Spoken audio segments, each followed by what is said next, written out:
नमस्कार, मैं अमरेश कुमार अपने YouTube चैनल पर आप सभी का स्वागत करता हूं।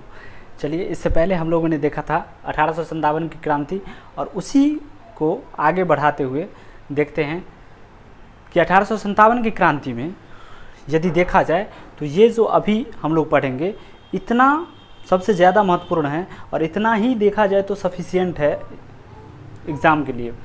यदि इतनी बातों को आप याद रखते हैं तो आपसे प्रश्न नहीं छूटना चाहिए। चलिए देखते हैं 1857 की क्रांति में कौन कौन से केंद्र थे और वहाँ से कौन से व्यक्ति नेतृत्व कर रहे थे और उस जगह को कौन सा अंग्रेज अधिकारी कमांड किया, अर्थात उस जगह के विद्रोह को दमन करने वाला अंग्रेज अधिकारी कौन था। इन सब चीज़ों को पहले देखते हैं। जब हम लोग देखे थे कि 10 मई 1857 ईस्वी को जब मेरठ छावनी के जवान अर्थात सिपाहियों ने जब विद्रोह कर दिया और वहाँ से वो जाकर यमुना नदी को पार करके जब दिल्ली पहुँचे तो उन्होंने भारत का सम्राट घोषित कर दिया। किसको? तो बहादुर शाह जफ़र को। अर्थात बहादुर शाह जफ़र दिल्ली से 1857 की क्रांति में नेतृत्व कर रहे थे और उनका सेनापति था बख्त खां। तो पूछा जाए कि दिल्ली से 1857 की क्रांति में विद्रोह का नेतृत्व कौन कर रहे थे, तो बहादुर शाह जफ़र और बख्त खां कर रहे थे। और इस विद्रोह को दबाने वाला जो अंग्रेज अधिकारी था उसका नाम था निकलसन और हडसन। कहा जाता है निकलसन और हडसन ने दिल्ली के विद्रोह को दबा दिया। बहादुर शाह जफ़र जाकर छुप गए थे हुमायूं के मकबरा में, वहाँ से उनको गिरफ्तार कर लिया गया और गिरफ्तार करने के बाद बहादुर शाह जफ़र को रंगून, म्यांमार, वर्तमान का म्यांमार अर्थात उस समय का बर्मा, रंगून में भेज दिया गया और बहादुर शाह जफ़र की जो है मृत्यु हो गई। इनकी मृत्यु जो हुई वो 1862 ईस्वी में वहीं निर्वासन के दौरान हो गया और वहीं पर इनको दफना दिया गया। तो पूछा जाता है कि किस मुग़ल बादशाह का मकबरा रंगून अर्थात म्यांमार में है, तो बहादुर शाह जफ़र का है, जो अंतिम मुग़ल बादशाह थे। याद रखिएगा कि बहादुर शाह जफ़र के दरबार में मशहूर शायर मिर्ज़ा गालिब रहा करते थे। उसके बाद है कि विद्रोह का केंद्र जो कानपुर था, उस कानपुर से नेतृत्व कर रहे थे 1857 के विद्रोह में नाना साहब, जिस नाना साहब का मूल नाम यदि पूछा जाए तो घोंदू पंत था, अर्थात घोंदू जी पंत इनका मूल नाम था।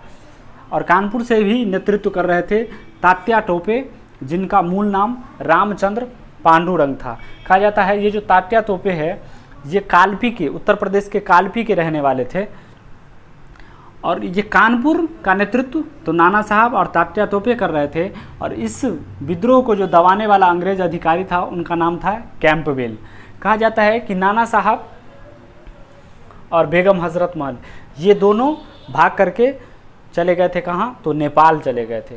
याद रखिएगा विद्रोह का नेतृत्व, विद्रोह का जो केंद्र था लखनऊ, उस लखनऊ से नेतृत्व कर रही थी बेगम हजरत महल। याद रखिएगा कि बेगम हजरत महल जो है वो नवाब वाजिद अली शाह जो थे, वाजिद अली शाह जो नवाब थे उन्हीं की विधवा थी बेगम हजरत महल। कहा जाता है कि वाजिद अली शाह जो है वो नवाब जो थे,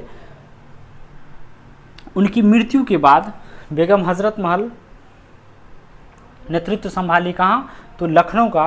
और याद रखिएगा कि लखनऊ पर जो अंग्रेज अधिकारी थे जिन्होंने कंट्रोल किया लखनऊ को, वो था कैंपबेल। और लखनऊ से बेगम हजरत महल, कानपुर से नाना साहब नेतृत्व कर रहे थे और दोनों भाग करके नेपाल चले गए थे। आगे याद रखिएगा झांसी और ग्वालियर, झांसी और ग्वालियर से नेतृत्व कर रहे थे रानी लक्ष्मीबाई और तात्या टोपे। याद रखिएगा कि रानी लक्ष्मीबाई का मूल नाम मनुबाई था और इन्हें मणिकर्णिका भी कहा जाता था। और कहा जाता है कि रानी लक्ष्मीबाई जो थी वो गंगाधर राव की विधवा थी। रानी लक्ष्मीबाई के पति की मृत्यु के बाद ये चाह रही थी कि अपने दत्तक पुत्र जो था उनको राज्य मिले, परंतु अंग्रेज़ों ने गोद निषेध प्रथा को ला करके एक ऐसा कानून ले आया था कि अब किसी व्यक्ति को, गोद लेने वाले व्यक्ति को आप उत्तराधिकारी घोषित नहीं कर सकते हैं। तो इसीलिए रानी लक्ष्मीबाई 1857 की विद्रोह में भाग ली। और कहा जाता है कि रानी लक्ष्मीबाई इतनी वीरतापूर्वक लड़ी थी, इतनी वीरतापूर्वक लड़ी कि इनके विषय में ये जो हीरोज़ हैं जो झांसी पर कंट्रोल किया, झांसी के विद्रोह को जो कंट्रोल किया, वो हीरोज़ कहा था कि 1857 की क्रांति में मैंने अनेकों वीर को देखा, परंतु एकमात्र मर्द मुझे यदि कोई नज़र आई तो वो महारानी लक्ष्मीबाई थी। याद रखिएगा कि ये कथन किसके हैं, तो कर्नल हीरोज़ के हैं। अगला याद रखिएगा कि इलाहाबाद से 1857 की क्रांति में नेतृत्व कर रहे थे लियाकत अली। इलाहाबाद से कौन कर रहे थे, तो लियाकत अली कर रहे थे। और इलाहाबाद पर जो अधिकार अर्थात विद्रोह का जो दमन किया वो किए कर्नल नील। अर्थात याद रखिएगा इलाहाबाद से 1857 की क्रांति में लियाकत अली नेतृत्व कर रहे थे, और इस पर जो अंग्रेज़ अधिकारी था जिन्होंने इलाहाबाद पर नियंत्रण स्थापित किया वो था कर्नल नील। उसके बाद है अगला, याद रखिएगा बिहार। अब हम लोग बिहार को देखते हैं। यदि वैसे पूछ लिया जाए कि तत्कालीन बिहार में सबसे पहली बार 1857 की क्रांति में विद्रोह कहाँ हुआ, तो रोहिणी से हुआ था, जो वर्तमान के झारखंड वाला क्षेत्र में है, देवघर के आसपास वाला क्षेत्र जो रोहिणी, वहाँ से हुआ था। परंतु वर्तमान के बिहार से पूछा जाए तो जगदीशपुर अर्थात आरा जो है, बिहार के आरा के जगदीशपुर जो क्षेत्र था, वहाँ से 1857 की क्रांति में नेतृत्व कर रहे थे। वहाँ के जमींदार थे वीर कुंवर सिंह, जिसे बाबू कुंवर सिंह भी कहते हैं। ये जगदीशपुर आरा से नेतृत्व कर रहे थे। कहा जाता है कि वीर कुंवर सिंह और कर्नल ली ग्रांट के बीच एक निर्णायक युद्ध हुआ था 23 अप्रैल 1858 ईस्वी को, जिसमें वीर कुंवर सिंह जीते थे, और जीतने के बाद परंतु बुरी तरीके से घायल हो गए थे। तो 23 अप्रैल को वीर कुंवर सिंह जीते थे, इसलिए बिहार सरकार 23 अप्रैल को विजय दिवस के रूप में मनाती है। याद रखिएगा कि वीर कुंवर सिंह बुरे तरीके से घायल हो गए थे, इसलिए 26 अप्रैल 1858 को इनकी मृत्यु हो गई, और इनकी मृत्यु के बाद इनका भाई अमर सिंह इस क्रांति का नेतृत्व संभाले। बाद में अमर सिंह को गिरफ्तार करके गोरखपुर जेल में रख दिया गया, जहां उनकी मृत्यु हो गई। तो याद रखिएगा कि जगदीशपुर से नेतृत्व कर रहे थे बाबू कुंवर सिंह, और जगदीशपुर पर जो नियंत्रण स्थापित किया वो अंग्रेज अधिकारी थे विलियम टेलर एवं विंसेंट आयर।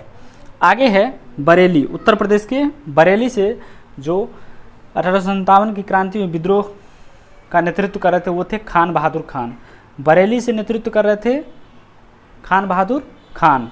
और याद रखिएगा कि इस पर जो नियंत्रण स्थापित किया वो अंग्रेज अधिकारी थे हडसन। आगे है फैजाबाद, जो वर्तमान का अयोध्या, अर्थात ये जो फैजाबाद क्षेत्र है उत्तर प्रदेश का, वहाँ मौलवी अहमदुल्ला के नेतृत्व में 1857 का विद्रोह चला, और इस पर जो अधिकार किया वो था कर्नल नील। अर्थात कर्नल नील के द्वारा इस विद्रोह को सफलतापूर्वक दबाया गया। आगे याद रखिएगा फतेहपुर से नेतृत्वकर्ता थे अजीमुल्ला।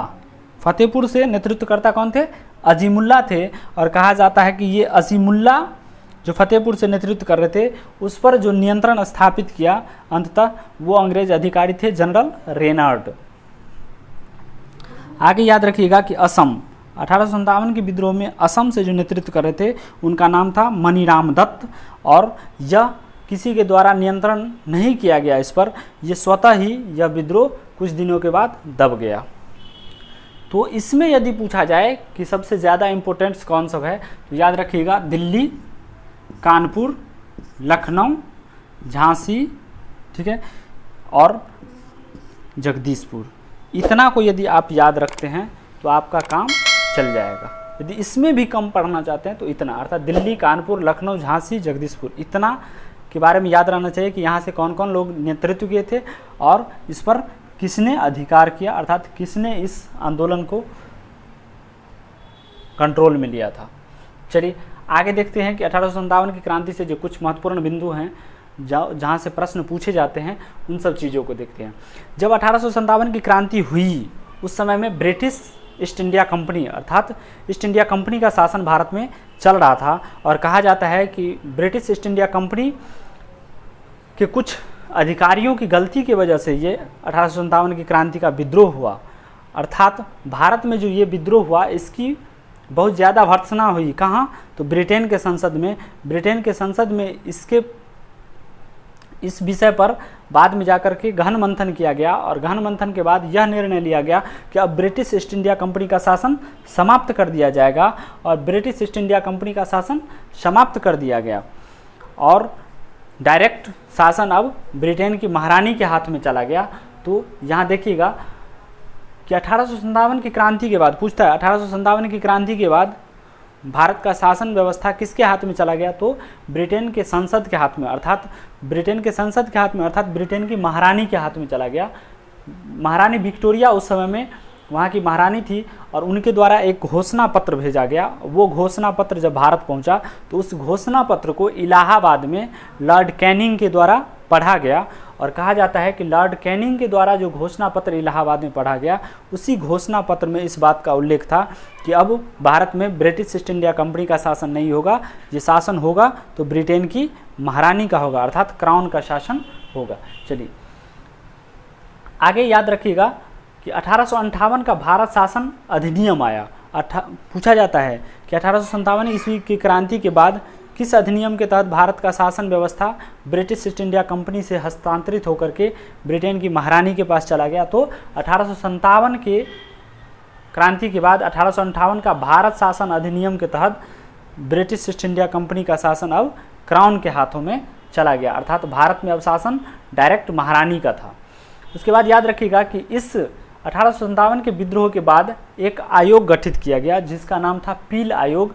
पील कमीशन का गठन इसीलिए किया गया था क्योंकि ब्रिटिश अधिकारियों को लग रहा था कि भारत में जो सेना है उसमें सेना के अनुपात को घटाया जाए, अर्थात भारतीय सेना की संख्या को कम किया जाए और उसमें सिख, गोरखा, नेपाली, इन सब को, पठान, इन सबों की संख्या बढ़ाया जाए और हिंदुओं की संख्या, राजपूत और ब्राह्मणों की संख्या को घटा दिया जाए। तो ये पील पूछा जाए कि पील आयोग का संबंध किससे है? तो 1857 की क्रांति के बाद जो सेना में बदलाव किया गया ब्रिटिशों के द्वारा, उसका संबंध था पील आयोग। चलिए अब आगे है कि 1857 ईस्वी के विद्रोह के समय पूछा जाता है कि 1857 के विद्रोह के समय ब्रिटिश प्रधानमंत्री कौन थे? तो पामस्टर्न थे। ब्रिटिश प्रधानमंत्री पूछा जाए तो पामस्टर्न थे, जबकि गवर्नर जनरल यदि पूछा जाए तो लॉर्ड कैनिंग थे। ध्यान रखिएगा कि लॉर्ड कैनिंग भारत में उस समय में गवर्नर जनरल थे, जबकि ब्रिटेन में पूछा जाए प्रधानमंत्री तो पामस्टर्न थे। लॉर्ड कैनिंग के समय में 1857 ईस्वी का विद्रोह हुआ और जब 1858 ईस्वी में भारत शासन अधिनियम आया, तो याद रखिएगा भारत शासन अधिनियम जब 1858 ईस्वी में आया तो ये लॉर्ड कैनिंग उस समय में गवर्नर जनरल के पद पर थे और जब ब्रिटेन की महारानी के हाथ में शासन चला गया, ब्रिटिश क्राउन के हाथ में जब शासन चला गया, तो ये गवर्नर जनरल के पद को बदल दिया गया और कर दिया गया वायसराय।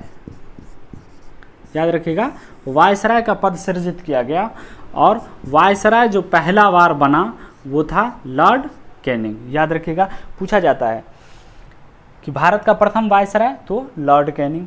प्रश्न पूछा जाता है कि भारत का अंतिम गवर्नर जनरल जो प्रथम वायसराय बने तो लॉर्ड कैनिंग होगा आंसर। इतनी बात को आप याद रखेंगे। एक प्रश्न और पूछ लिया जाता है कि 1857 ईस्वी की क्रांति के समय भारत के किस क्षेत्र में समानांतर सरकार का गठन किया गया? तो याद रखिएगा कि उत्तर प्रदेश के